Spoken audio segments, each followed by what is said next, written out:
Buenas noches, hermanos. ¿Cómo es? Buenas noches. Que Dios les bendiga. Es una alegría poder estar con ustedes. Mi nombre es Leonardo, como dijo el pastor Daniel Maxi. Soy pastor, misionero, ¿no? Aunque ahora estoy pastoreando una iglesia en mi país, pero yo creo que misionero es algo que uno no deja de ser, ¿no? Es algo que llevamos en el corazón. Y como misionero yo estuve en Argentina un tiempo, en Brasil, en mi país, plantando iglesia, y desde 2008 en Perú, entre 2008 y el año 2016. Mi esposa se llama Jonara y les manda saludos a ustedes. Y tengo un hijo que nació acá en Perú, en la ciudad de Piura, que se llama Javi Lucas. En los últimos 4 años en Perú, plantando iglesias, dimos inicio a una obra con el nombre de Gracia Urbana. En el inicio, esa obra tenía un carácter netamente denominacional. Era una denominación apenas, Gracia Urbana.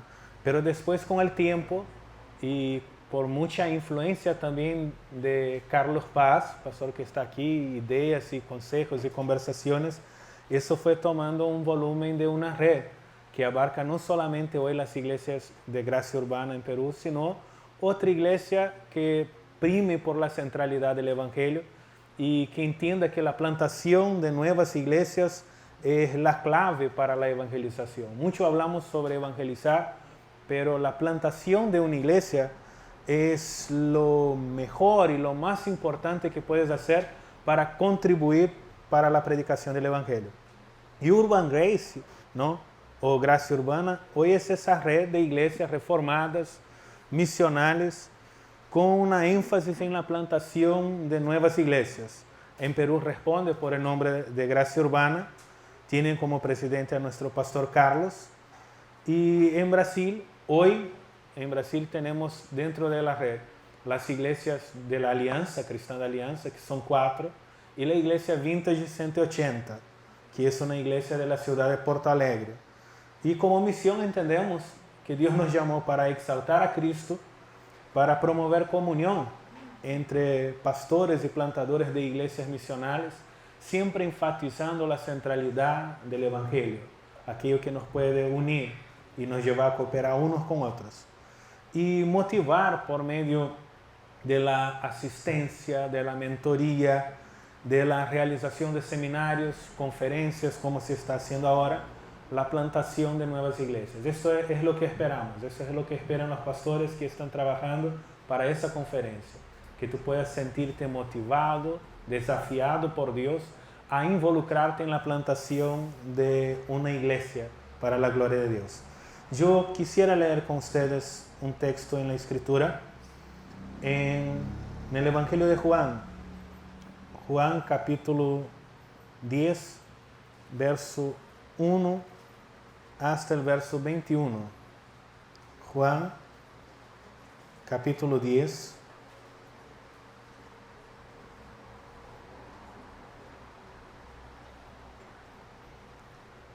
a partir del verso primero.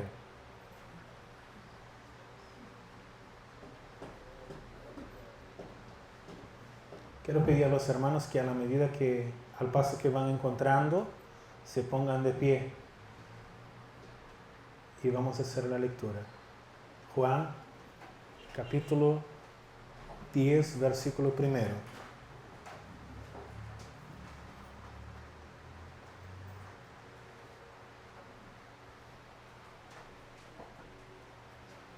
Esperar que todos se encuentren. Todos tienen el texto. De cierto os digo, el que no entra por la puerta en el corral de las ovejas, mas sube por otra parte, el tal es ladrón y robador. Mas el que entra por la puerta, el pastor de las ovejas es. A este el portero y abre, y a las ovejas oyen su voz, y las llama por su nombre y las saca. Y cuando ha sacado fuera sus ovejas, va delante de ellas, y ellas le siguen porque conocen su voz. Mas al extraño no seguirán, antes huirán de él, porque no conocen la voz de los extraños. Esta parábola les dijo Jesús, mas ellos no entendieron qué era lo que él les decía. Volvió pues Jesús a decirles, de cierto, yo os digo, yo soy la puerta de las ovejas.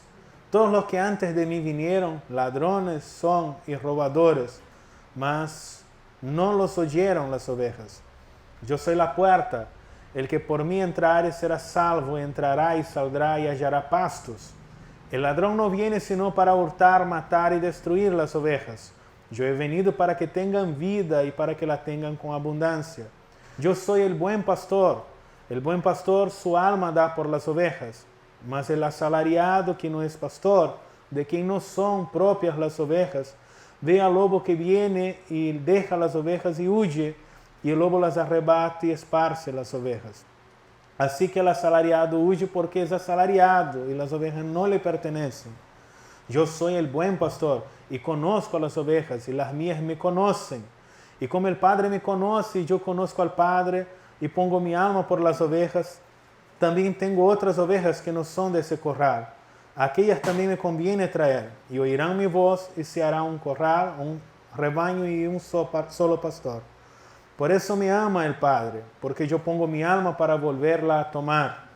Nadie me la quita, mas yo la pongo de mí mismo. Tengo poder para ponerla y tengo poder para volverla a tomar. Este mandamiento recibí de mi Padre. Y volvió a haber disensión entre los judíos por estas palabras.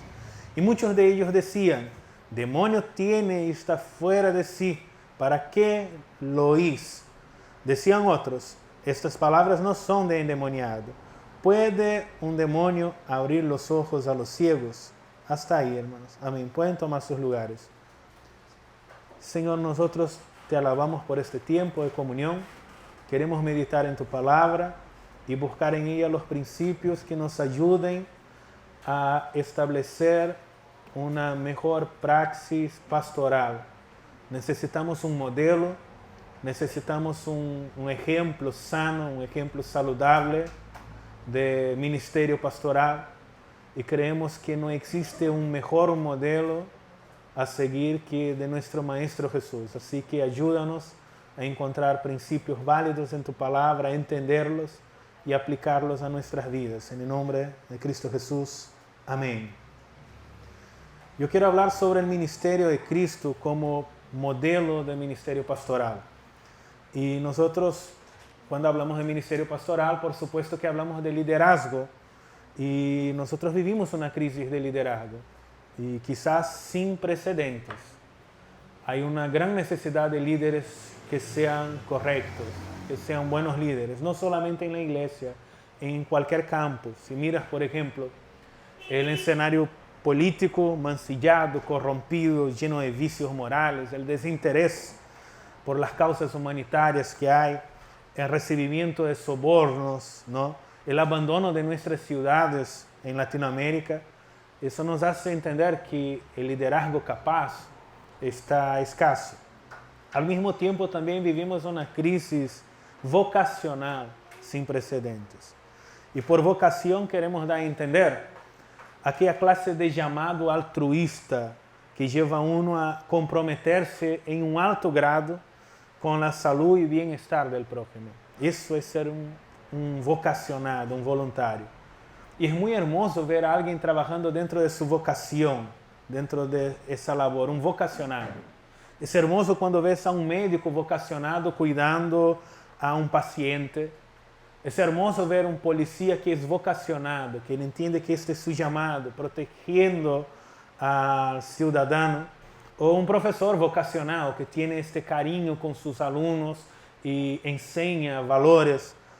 Pero imagine usted qué pasa cuando un médico o el profesor o el policía no son vocacionados y no ejecutan sus tareas motivados por el altruismo, por el bien del prójimo, sino únicamente como forma de obtener dinero.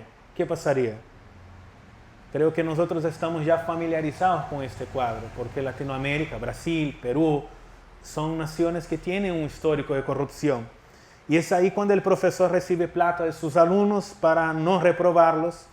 El policía pide soborno para ignorar un crimen que ocurre bajo sus narices. o el médico brinda a sus pacientes un trato inhumano, y yo estoy seguro que alguna vez nos ha tocado ver este tipo de actitud. Y la razón por qué esto ocurre es la ausencia de una vocación. Y lo mismo ocurre en el ámbito pastoral. El pastor debe ser un hombre llamado por Dios, con un don recibido del Señor para servir a los demás. Pero cuando ese pastor que está delante de Dios no es un vocacionado, no es llamado por Dios, ¿qué es lo que puede suceder? Obviamente no va a tener la conducta apropiada que se espera de un ministro de Dios y va a ceder ante la presión económica, quizás va a trabajar únicamente motivado por la ganancia económica. Porque cuando no hay vocación pastoral, el hombre en el ejercicio del ministerio va a renunciar a los intereses del reino y comenzará a realizar sus tareas únicamente por razones materiales. Otra razón para la crisis pastoral en nuestros países, en nuestro continente quizás, es la falta de conocimiento bíblico que hay entre los ministros. Nuestros pastores infelizmente no leen. Obviamente hay excepciones, pero las excepciones confirman a la regla. Y la regla es que a los pastores en su mayoría no les gusta la lectura, no buscan buena literatura cristiana. Muchos desconocen historia de la iglesia, desconocen doctrinas elementales del cristianismo. Hace tiempo salió un dato que afirma que el 80% de los pastores latinoamericanos no poseen instrucción formal en un seminario. Jamás han asistido a una clase de teología. Y yo no estoy diciendo con esto que solamente puede ser pastor aquel que recibió instrucción teológica formal. No es eso. Nosotros tuvimos muchos autodidactas en la historia del cristianismo. Tuvimos, por ejemplo, un Spurgeon que no ha sido alumno de un seminario y ha sido un obrero ejemplar, un fenómeno. Pero hay que reconocer que no todos tenemos la mente privilegiada de Spurgeon. No todos tenemos el mismo don de ellos.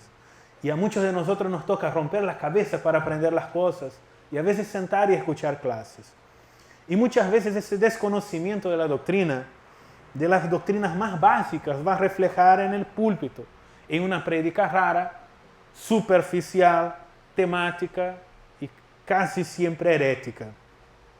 Otras razones por qué el ministerio está en crisis en los días actuales y se ha visto tan afectado y debilitado es la ausencia de masculinidad bíblica, de un padrón de masculinidad bíblica.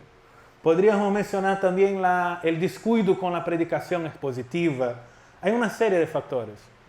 Pero quizás la principal razón por la que los pastores no han podido desarrollar bien sus ministerios es la ausencia de un paradigma sano, de un referencial bíblico de lo que es un ministerio pastoral.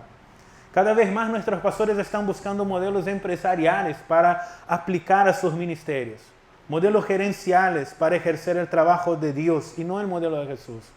Y conoces hoy a un pastor y te pones a dialogar con él y de pronto tienes la impresión que estás hablando, no sé, con un empresario, con Carlos Wang, o que estás hablando con el fundador, no sé, de Inca Kola. Son muy parecidos a hombres de negocio y muy poco parecidos al evangelista de Nazaret. Y nuestro tema de hoy es paradigmas del ministerio pastoral. Y vamos a tratar de características de un verdadero pastor llamado por Dios. Y para esto yo no quiero recurrir ni a alguna experiencia pastoral mía, ni de ninguno de los colegas aquí, sino que vamos a mirar este texto que hemos leído y tomar el modelo de Jesús, una visión bíblica acerca de nuestro pastor Jesús, y vamos a mirar el texto buscando principios que puedan ser aplicados al ministerio pastoral. Eso es lo que espero hacer con la ayuda de ustedes también en esta noche. Y en un sentido literal, un pastor es alguien que cuida ovejas. Y esa profesión en su sentido literal aparece por primera vez en Génesis capítulo 4, verso 2, para describir la profesión de Abel. Y entonces, así como la agricultura, la actividad pastoril figura entre las profesiones más antiguas del mundo. Y era muy importante en Israel. Gran parte del territorio de Israel consistía de planicies de suelo áspero, lleno de piedras, y no era muy adecuado a la agricultura. Entonces, la opción natural era el pastoreo. El modo de pastorear en Israel también era singular, porque la hierba es escasa. Entonces el rebaño tenía que trasladarse de un lado a otro constantemente, lo que hacía muy necesaria la presencia del pastor junto con su rebaño. Muchos grandes hombres del Antiguo Testamento se dedicaron a cuidar ovejas. Hablo literalmente, obvio. Tenemos el ejemplo de Abraham, Isaac, Jacob, sus hijos, Moisés, David. Y esos pastores eran conocidos principalmente por tres cosas. Ellos eran aquellos que cuidaban y alimentaban las ovejas y protegían al rebaño. Ellos buscaban a las ovejas perdidas y libraban las ovejas de los animales feroces. Y con base en esa idea de que el pastor es el protector y el líder del rebaño, surgió aún en el Antiguo Testamento el concepto de Dios como el pastor de Israel. Los pastores antiguos fueron los pioneros en usar este término, pastor, para referirse a Dios. En Génesis 48, verso 15, vemos a Jacob, antes de su muerte, llamando Dios de su pastor. El salmista David va a hacer lo mismo en el Salmo 23. Él dice, el Señor es mi pastor. Llegamos al periodo de los profetas y la idea de Dios como pastor se hace aún más clara. El profeta Isaías expandió este concepto y él va a describir a Dios como el pastor que alimenta a Israel. Isaías 40, verso 11. Jeremías va a referirse a Dios como el pastor que protege al rebaño. Jeremías 31, 10. Y Ezequiel va a complementar este cuadro y va a describir a Dios como el pastor que busca las ovejas heridas y perdidas del rebaño. Y llegamos entonces en el Nuevo Testamento y Jesús se presenta ahora a sí mismo como el pastor de Israel. Y puedes imaginar que aquellos oyentes judíos no tuvieron un buen concepto de Jesús en el momento que él dice eso, porque los religiosos se enojaban porque en el Antiguo Testamento, como vimos, era un título que era concedido solamente no a Dios. El pastor de Israel es Dios. Y ellos no estaban dispuestos a aceptar que Jesús era Dios. Y en el texto que hemos leído aparecen tres figuras principales: las ovejas, el pastor y el asalariado, mercenario. Y nosotros vamos a mirar este texto con esta intención de conocer a nuestro pastor y aprender las características de un ministerio saludable. Así que si tienes tu Biblia abierta, yo quiero invitarte a leer conmigo, a mirar el verso de número 3. Dice así la Biblia: a este abre el portero y las ovejas oyen su voz, y a sus ovejas llama por su nombre y las saca. La primera cosa que aprendemos de este texto es que el verdadero pastor trata a las ovejas con dignidad personal. El texto dice que Cristo llama a sus ovejas. Y en el griego, las palabras aquí utilizadas son idios probatos, siendo que idios significa aquello que es propio apenas de uno. Es diferente, por ejemplo, de la palabra griega koinos, que significa aquello que pertenece a varios, aquello que es común de mucha gente, aquello que se posee con generalidad. Idios es aquello que se posee, que uno nomás posee. Y eso nos dice que Jesús no nos posee, no nos tiene con generalidad, sino que nos tiene reconociendo la singularidad de cada uno. Cada una de las ovejas del pastor Jesús es singular, es una. El texto dice que Él las llama por su nombre. Vea de nuevo el sentido de dignidad. Infelizmente, muchos pastores humanos han perdido el sentido de esta humanidad del trato. Y en muchas iglesias las personas prácticamente no tienen nombre. El nombre es una mera formalidad, porque al fin de cuentas las personas son solamente números que van a aparecer al fin del mes en una hoja financiera, o diezmos a ser contabilizados al final del mes. No hay una preocupación con este ente, con esta persona, con este ser humano. Sin embargo, Jesús nos dejó aquí un ejemplo a seguir. Él no nos pastorea de lejos, sino que a sus ovejas las conoce, las pastorea íntimamente. El texto dice, a sus ovejas llama por su nombre. Las ovejas de Jesús se llaman Renato, se llama Carlos, se llama Daniel, tienen nombre, tienen necesidades muy específicas. Son personas muy distintas y Él se relaciona con cada una de ellas y las conoce individualmente. Ve el verso 14 de ese mismo texto que dice que el buen pastor sabe quiénes son sus ovejas. Los pastores necesitan conocer a sus ovejas, necesitamos conocerlas, saber quiénes son, saber sus necesidades, saber sus problemas, interesarse por su vida. El buen pastor conoce a sus ovejas y estamos hablando de Cristo. Yo hago una pregunta a usted, especialmente a mis colegas pastores. ¿Sabe usted quiénes son tus ovejas? ¿Conoces en la individualidad de cada uno quiénes son tus ovejas? Yo hago una pregunta también a usted que es oveja, aunque el pastor también es oveja del buen pastor Jesús. Pero a usted que es oveja, su pastor sabe quién es usted. El pastor se interesa por las ovejas. Eugene Peterson es un hombre con un corazón pastoral increíble. Y él tiene una iglesia no muy grande en Estados Unidos. Es una iglesia de 300 miembros. Ya, es grande, pero no es gigante. Y no es que su iglesia no pudiera ser más grande, porque él es un hombre muy conocido en su país y en todo el mundo por la literatura que escribe. Pero él prefirió tener una iglesia de ese tamaño. Él optó por tener una iglesia de 300 miembros. Y pasa algo muy curioso en su iglesia. Cada vez que llega a la iglesia del pastor Peterson, el miembro 301, él marca una cita con esa persona.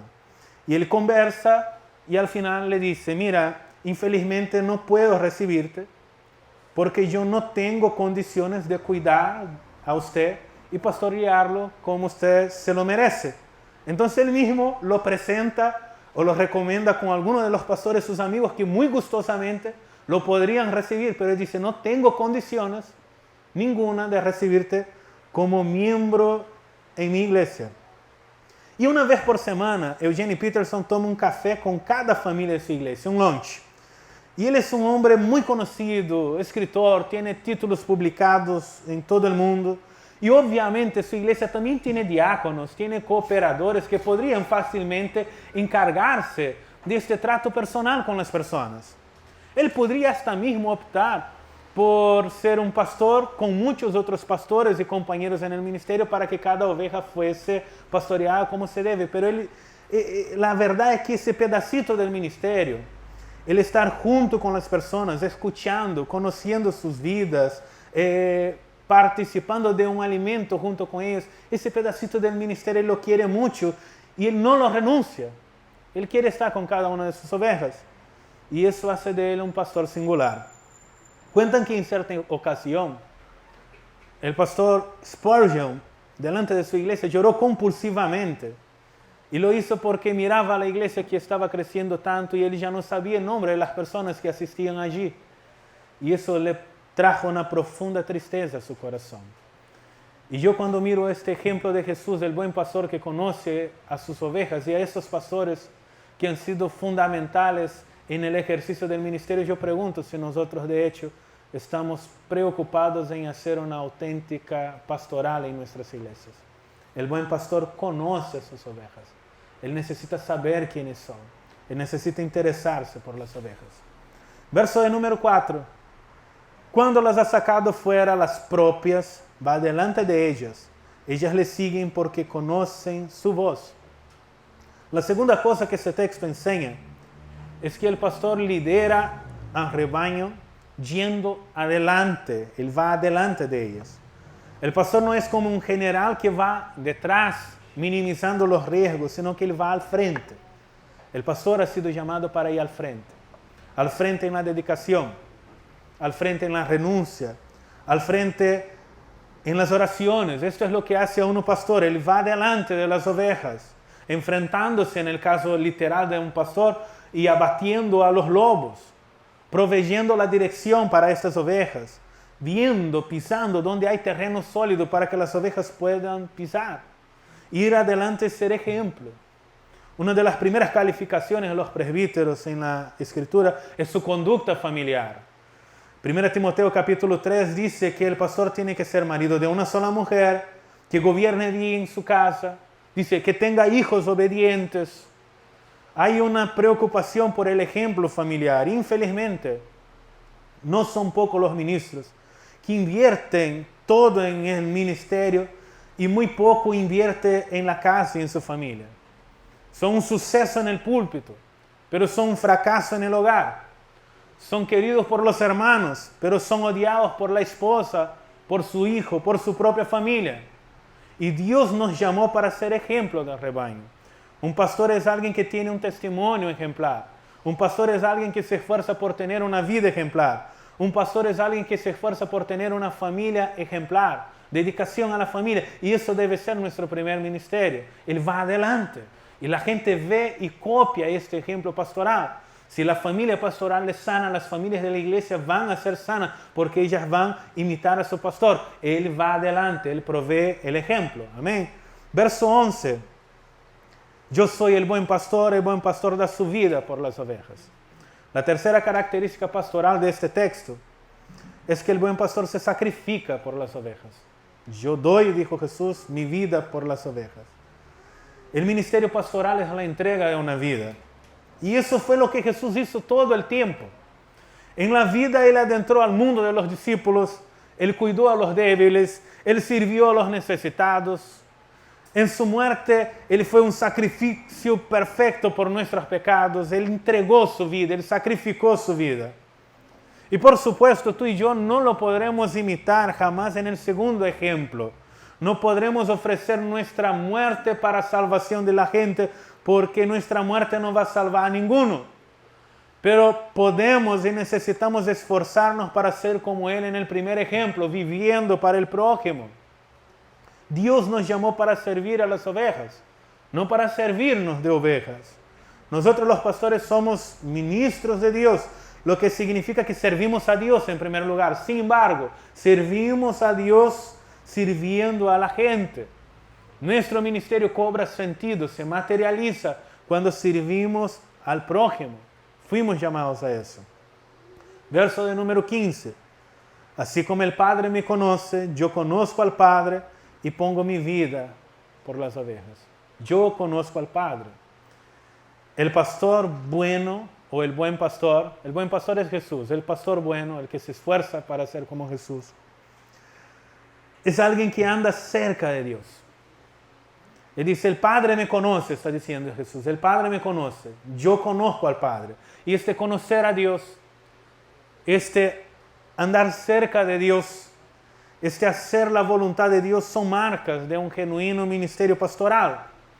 Jesús andaba en perfecta e íntima comunión con el Padre. Y si bien había en Cristo un aspecto humano conviviendo con su divinidad, no había, sin embargo, en Cristo una guerra de voluntades.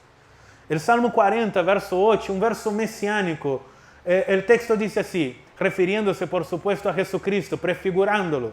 Dice, me agrada hacer su voluntad. Eso describe el ministerio de Cristo. Me agrada hacer su voluntad. Uno solo percibe que está en sintonía con Dios cuando las cosas que deseamos son las mismas que Dios desea. Y mis hermanos, seamos sinceros. Cuando oramos nosotros, Señor, hágase su voluntad, estamos hablando con la verdad delante de Dios. Estamos realmente anhelando que la voluntad de Dios se realice en nuestras vidas. ¿Sí o no? Y si es que sí, como me estás diciendo, ¿por qué razón nos desesperamos cuando las cosas no salen exactamente como hemos planificado? Cuando la iglesia no es exactamente cuando nos gustaría que fuera. Cuando los resultados no vienen con la misma rapidez que nosotros desearíamos. Cuando los problemas llegan de manera repentina y absorben nuestra fuerza, nuestro tiempo, ¿qué hacemos? Seguimos confiando en Dios. Seguimos confiando en su soberanía, creyendo que Él está cuidando a su iglesia y que está también por detrás de una serie de situaciones moldeando nuestro carácter y perfeccionando al siervo que Él dio para que perfeccione a la iglesia, cuidando a los pastores. Andar cerca de Dios es conformarse a la voluntad de Dios, pero es también cultivar prácticas piadosas. Necesitamos ir a la Escritura. Según la agencia ABA Press, y la Sociedad Bíblica Iberoamericana. Escucha eso. Más de la mitad de los pastores nunca han leído la Biblia toda en sus vidas. Según esta misma investigación, el 72% de ellos solamente leen la Biblia para preparar sus sermones. 7 de cada 10 pastores solamente leen la Biblia para preparar sermones. Y eso nos permite decir que hay muchos pastores, y Dios nos libre que no haya ninguno de ellos quizás dentro de ese salón, pero hay muchos para los cuales la Biblia sirve solamente para sermonear a otros, pero no van a la Biblia buscando sermonear a sus propios corazones. Están muy interesados en pastorear a otros, pero no son pastores de ellos mismos. Y siendo que la Biblia es el medio por el cual Dios se revela a Él mismo, la conclusión a la que llegamos es que muchos colegas nuestros que andan enseñando a otros sobre Dios, sobre quién es Dios, en realidad conocen muy poco o casi nada sobre este Dios. El cristianismo en Latinoamérica, nosotros sabemos de su situación. En muchos casos está decadente. Hablamos de las herejías que se multiplican en un ritmo asustador, tú lo sabes. Nuevas sectas que surgen con los nombres más raros en nuestro territorio. Agendas anticristianas siendo abrazadas no por sectas, por denominaciones cristianas evangélicas. Y la culpa la tenemos nosotros, los pastores. Cuando no damos a la Escritura, a la práctica devocional, su debido lugar, nos hacemos culpables de eso. Cuando miramos la Biblia como fuente para sermones y no como alimento para el alma. O cuando nos decimos que estamos demasiado ocupados con las cosas del ministerio, por lo tanto no tengo tiempo para orar. Cuando los momentos devocionales son un fracaso personal, somos culpables. Cuando decimos andar con Dios, pero en realidad no lo hacemos. En Génesis 5, verso 24, hay una frase muy hermosa, digna de epitafio. Se dice allí, y se repite después en Hebreos capítulo 11, caminó Enoc con Dios, y Dios lo llevó para sí. Caminó Enoc con Dios. Qué hermoso encontrar en la Biblia un testimonio de un hombre que caminó con Dios, que estuvo cerca de Dios. Y cuando leo este versículo yo me pregunto, ¿será que cuando sea mi muerte alguien podría realmente escribir esa frase en mi epitafio con toda propiedad? Cuando se acerca el día de tu muerte, ¿será que podrían escribir en tu epitafio, fulano caminó con Dios, conoció a Dios, buscó a Dios en la Escritura, buscó a Dios en la oración? No estaba ocupado en sermonear a otros solamente, sermoneaba su propio corazón. Usted necesita andar cerca de Dios porque tú solamente puedes llevar a otro donde tú has ido. Eso es obvio. Yo gozo de cierto privilegio con los dos colegas que están aquí adelante, porque ninguno de ellos conoce Lima, yo sí. Así que yo los traje. Los traje porque yo conozco. Hasta aquí los puedo llevar. A otro lugar no, porque no he ido. Solo los puedo llevar a donde yo conozco. Solo puedes llevar a tus discípulos a donde tú conoces. Líderes superficiales van a tener discípulos superficiales, así que busca a Dios donde lo puede encontrar. Verso 16. También tengo otras ovejas que no son de este redil.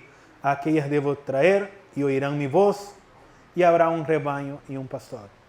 El buen pastor tiene una visión de ministerio global, una visión de reino.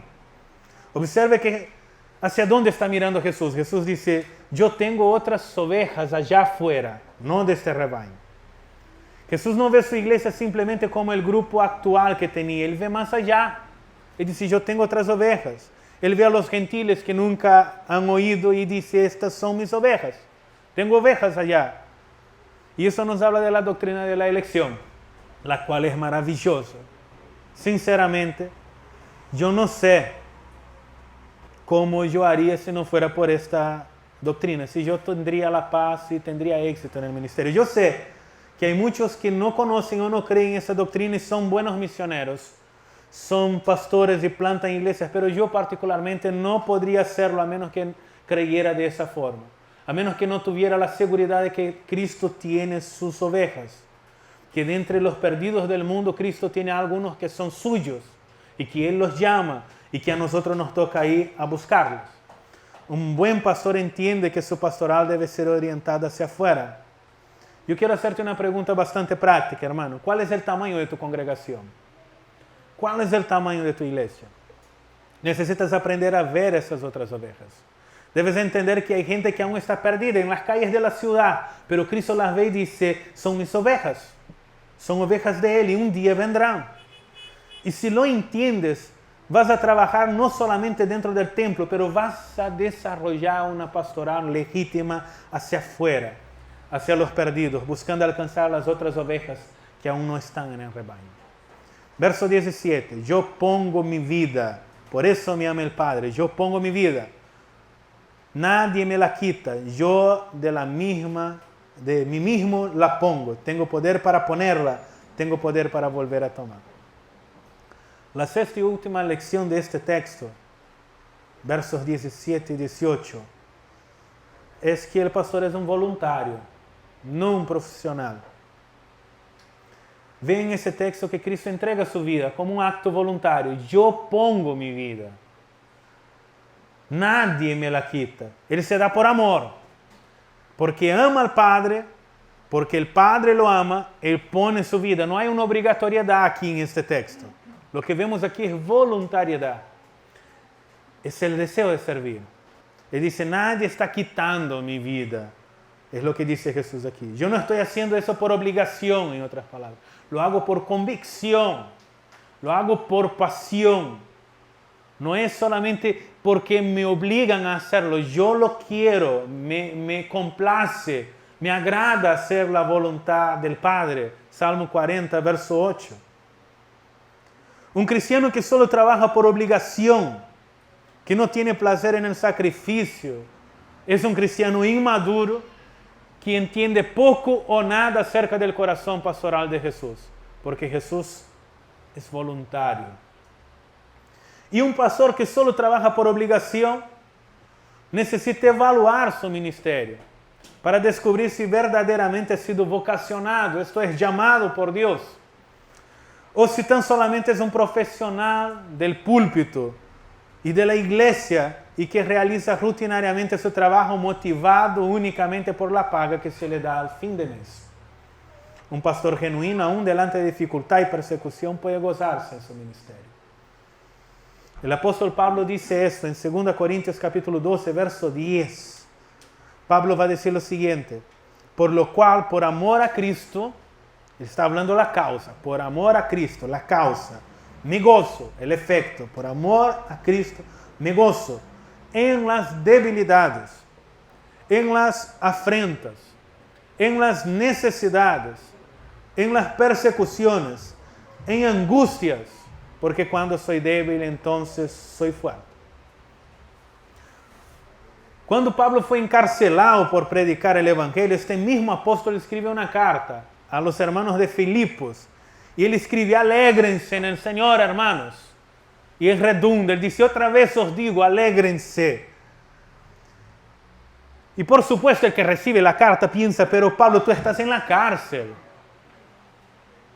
Te metieron ahí por andar hablando, predicando, ¿cómo ahora me vienes a decir que alegre? ¿Cómo me vienes a hablar de alegría? Pero Pablo responde, ¿no? Él dice, mis prisiones contribuyeron para el Evangelio. Y por eso Pablo estaba satisfecho. Su vida era para el Evangelio, él entregó su vida. Y si su vida sirviera a esa causa, no importa la condición, aún en un infortunio, él estaba satisfecho. Es como si él dijera, ¿no? Yo no ofrecí mi vida para estar en un playground. Yo no ofrecí mi vida para la facilidad. Yo ofrecí mi vida a Cristo, para lo que Él quiera que yo haga. Un profesional se demite. El profesional no le gusta el trabajo, él puede fácilmente cambiar de trabajo. Un vocacionado no. El pastor, el siervo de Dios, llamado por Cristo, con un corazón pastoral, Él enfrenta el desafío. Fue lo que Cristo hizo en la cruz. Él se dio en un sacrificio voluntario, motivado por el amor y por el deseo de agradar a su Padre. Son cosas sencillas.